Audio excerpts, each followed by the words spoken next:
Hey everybody, it's Tom, and I wanted to come to you today to talk about the second portion of Chapter 3 in Paulo Freire's Pedagogy of the Oppressed. Yesterday, I endeavored to sketch some of the major notions which open and move through the middle portion of that chapter.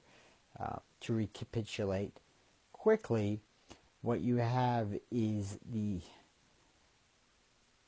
point of departure. The dialogue is the condition of engagement, which is foundational for genuinely emancipatory pedagogy or just emancipatory conversation in general.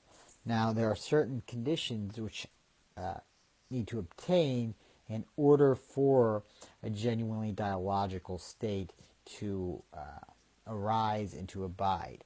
Conspicuously, those are conditions of love, both for the people with whom you're involved in that conversation and really people in general, love for the world, a humility as you enter into these conversations that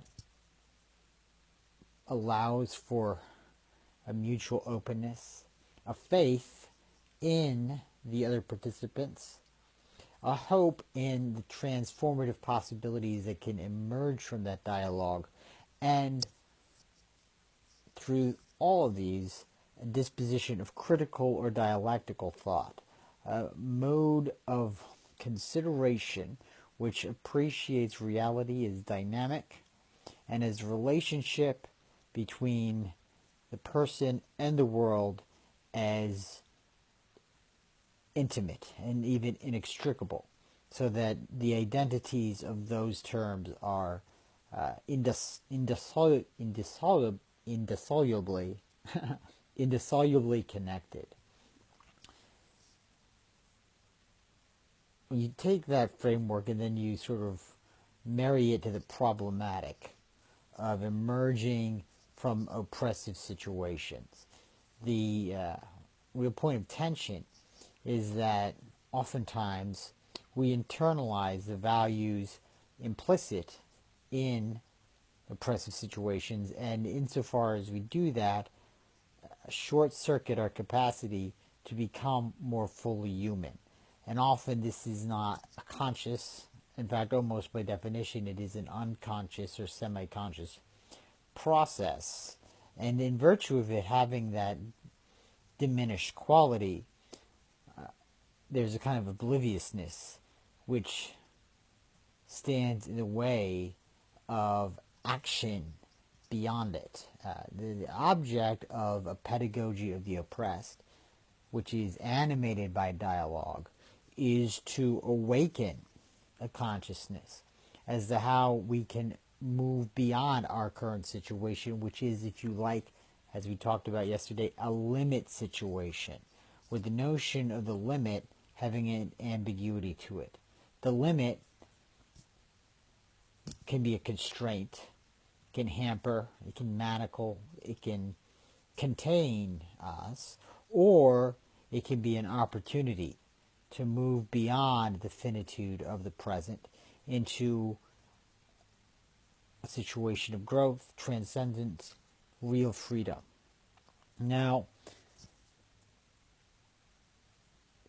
this is where we sort of experience a transition in the third chapter of Pedagogy of the Oppressed, where Freire offers a sort of four-phase method where to sort of enter into a community and endeavor to actuate an educational process whereby everybody involved can become alive to the contradictions which inhere in the community situation and which perhaps have characteristics of an oppressive or deleterious quality, but which have abided because they have escaped a full appreciation.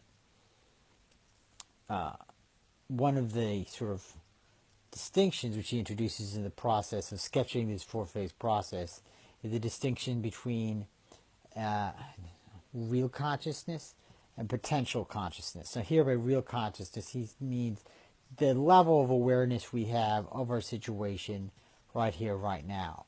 And inevitably, that, well, I shouldn't say inevitably, but the vast majority of the time, there are blind spots which almost define that present level of awareness.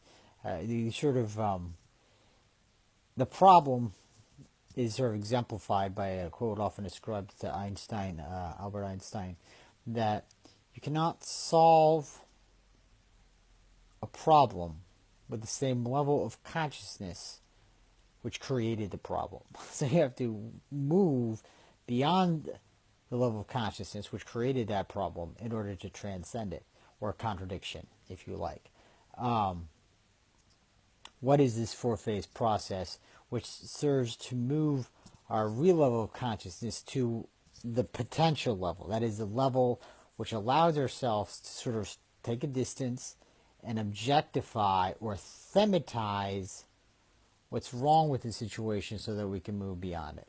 The four phases run like this. First of all, there is the proposition to undertake this kind of educational project, and a certain level of self-discipline is involved here. Cannot enter into community and try and impose our awareness, for better or for worse, on it. Otherwise, we can just sort of scrap everything we've been talking about, because then you're simply replicating a situation of a banking model, a depository model, potentially even an oppressive model. However well-intentioned you may be, this would only serve to either reproduce stagnation or, in certain scenarios, exacerbate the problem. What you need is consent and trust within the community, and an understanding that you are not entering into the community to enact a project upon the community. The community is joining with you, and you undertake this project or this investigation ensemble. And if you realize that assent, if they grant their desire to cooperate in this undertaking, then volunteers within that community present themselves so that you guys can form a kind of investigative cadre or group. And this is the first phase, right? Which is sort of split into two stages. The one being the acquisition of assent and getting everybody on board, and then the other being this initial investigation, where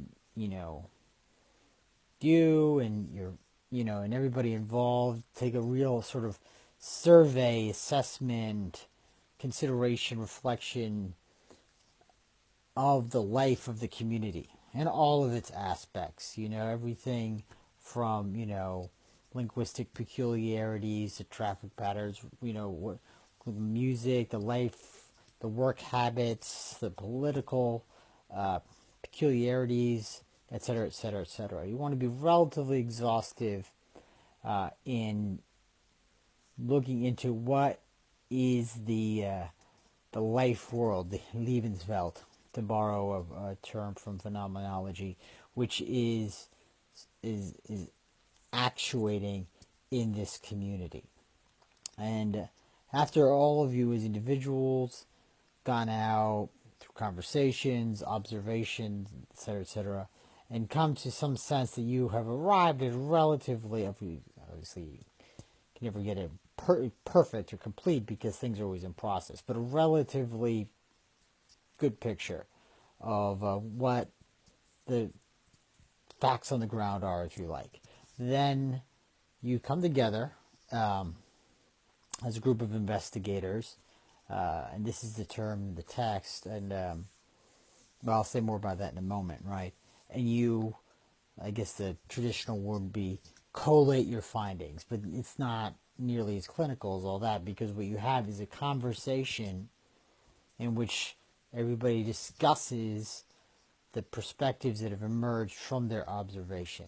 And in the process of this conversation, crucial themes and structures which are underlying these communal processes are identified and are sketched and are decided upon as deserving of codification, to use the word suggested by Freire, in a series of tableaus, pictures, presentations, what have you, that can then be employed to facilitate conversation with the community itself.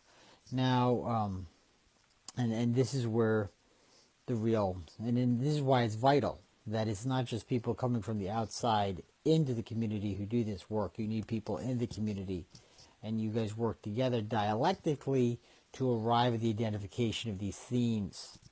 And this process alone just starts to raise the level of consciousness, because you're actually putting things into a relief objectively, which in turn can be used to subjectively transform the situation. But we're not quite there yet, right? We're only now just sort of moving. Well, this initial process is actually the second phase, where you've had the investigation, you meet, and you decide upon these codifications, and there's certain criteria which Freire suggests as to what these codifications should be. They should be derived from the everyday, ordinary experience of the people. If they're sort of abstracted from scenarios which are not familiar with them, you can do that, but you're then moving in a different direction. You have to start where people are to get them to go somewhere else. So initially, you start with a set of situations or objects which are familiar to them, and also which are connected to these structures and themes that we hope become the focus of discussion and which stimulate consciousness. You have to be careful not to be unduly simplistic or too clever by half. Sort of a balance to be struck, which requires a certain level of discernment. A great example of the kind of thing we're talking about is found in an article by this cat, Iris Schur, that was pointed out to me by a friend of mine, Matt, entitled "No More Teachers, Dirty Looks," I believe. Or that might have been the journal in which it was published. In any event, there's an exercise proposed by Schur, where you go in front of a class and you say, oh, look at this metal desk, right? And what do you know about this desk or chair? And you just get them to talk about this ordinary aspect of their life, and just talking about the chair all of a sudden makes various things evident in terms of etiology. Like, why does the chair stack? Why does it fit into this room? It was made out of these materials. Where do these materials derive? Etc., etc. And what happens is the discussion of the chair suddenly elucidates this whole network of relationships in terms of class and power that are condensed or congealed within it.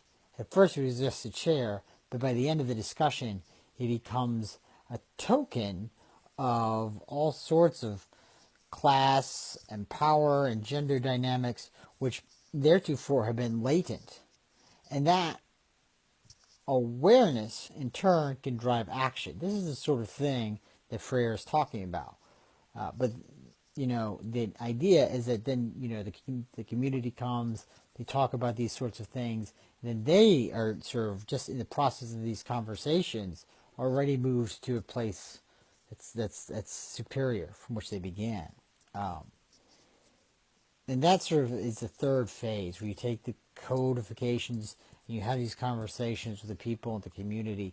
There's a fourth phase. The fourth phase is you go back and you look at these conversations and the outcomes of those conversations, and you sort of assemble another term which doesn't just summarize, but also offers other possible connections, again, with an emphasis on dialogical or conversational framework, that the content of those conversations suggests. And then you can return to the community a second time to present them with the outcome of the entire process. And the notion is that the other side of this tunnel, you have a movement not just to raise consciousness, but to engender action that can transform the state of affairs in which one is originally ensconced, right? So that's the model which Freire presents in the third chapter of his Pedagogy of the Oppressed, situated within the imperative of a dialogical culture, and we've already talked about all that. So that was going to wrap it. We're going to wrap it up here for today. So that's chapter 3, which was big. So 2 videos. Chapter 4, I think, is a bit more concise, and I'll come to you guys with that in a few days here. Thank you so much for listening. Hope this has been useful, and I'll talk to you guys on the other side.